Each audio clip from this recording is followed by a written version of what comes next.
It it was 2 weeks ago on a Wednesday, late morning, and I've been told by the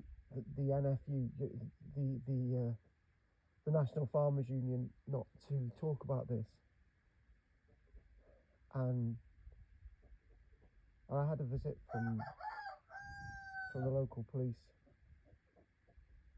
and they didn't even give me a crime number. I was walking across the field, and one of my lambs, my dog had gone. One of the lambs was covered in